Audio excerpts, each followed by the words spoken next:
Perkenalkan, nama saya Hieronymus Bambang Prakoso dari kelas 6A, D4 Arsitektur Bangunan Gedung.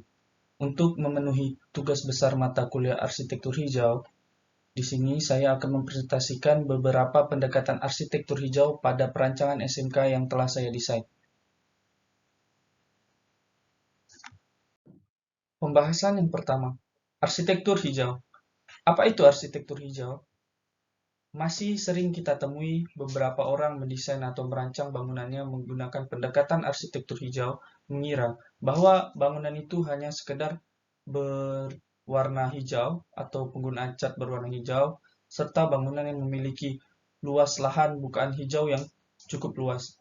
Sebenarnya, arsitektur hijau disebut juga sebagai arsitektur ekologis atau arsitektur ramah lingkungan, adalah satu pendekatan desain dan pembangunan yang didasarkan atas prinsip-prinsip ekologis dan konservasi lingkungan, yang akan menghasilkan satu karya bangunan yang mempunyai kualitas lingkungan dan menciptakan kehidupan yang lebih baik dan berkelanjutan.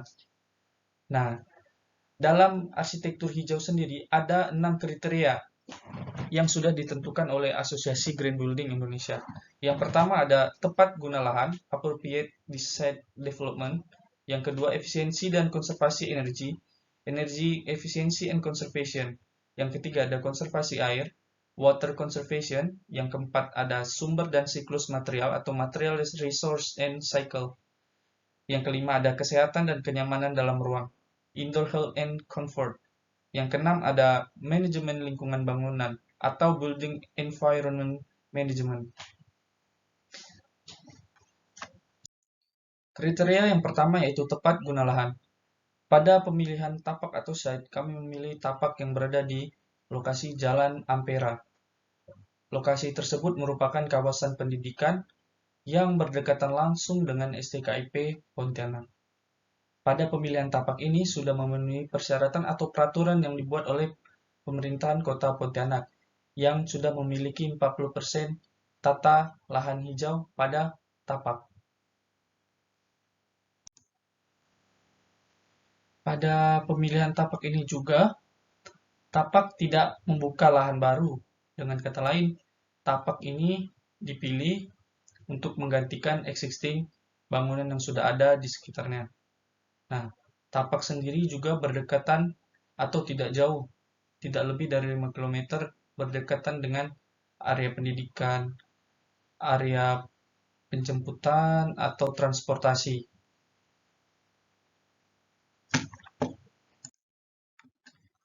Yang kedua ada kriteria yaitu penghematan energi. Pada desain bangunan ini, untuk menghemat energi, bangunan didesain menggunakan panel surya yang dipasangkan pada atap bangunan seperti yang terlihat di sini. Di bagian depan diletakkan panel surya. Serta untuk penggunaan penghematan energi cahaya, kita juga menggunakan bukaan-bukaan kaca seperti menggunakan glass block dan juga menggunakan berbagai bahan material yang dapat menghemat energi. Serta menggunakan penghawaan alami seperti ventilasi sehingga tidak menggunakan AC pada beberapa bangunan seperti pada area kelas, ruang kelas menggunakan kipas angin, serta pada ruang praktik juga menggunakan kipas angin.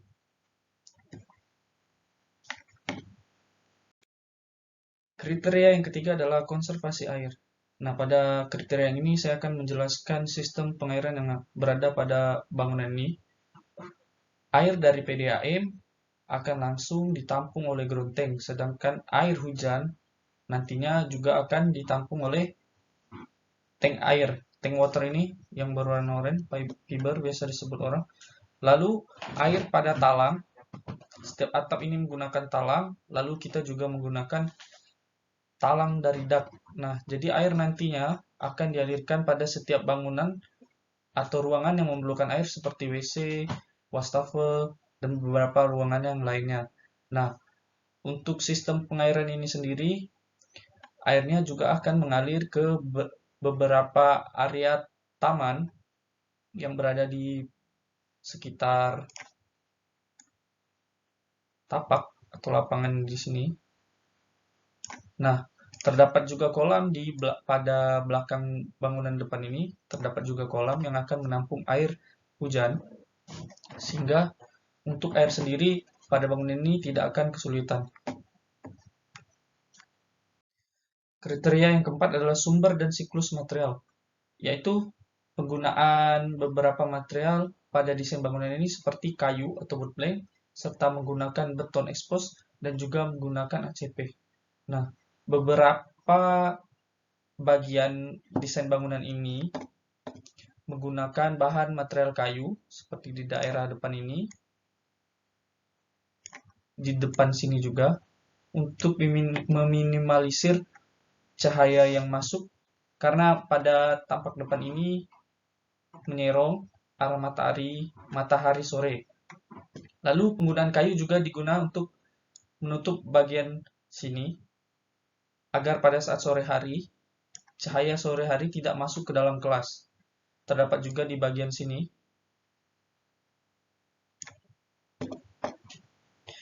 Untuk penggunaan beton expose sendiri, beberapa area menggunakan beton expose seperti pada bagian depan ini.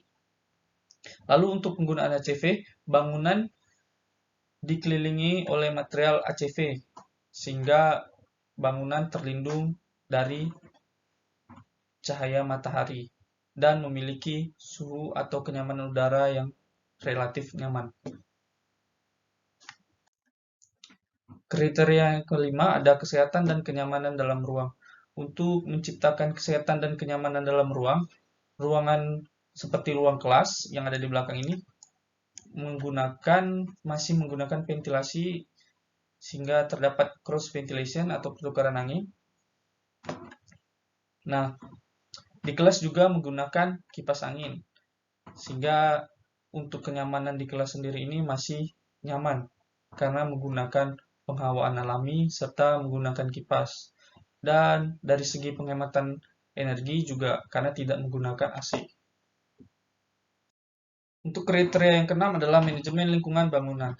Nah, pada bangunan ini, agar manajemen lingkungan bangunannya baik, pada sekeliling bangunan sudah disediakan sumber resapan alami di bagian sini,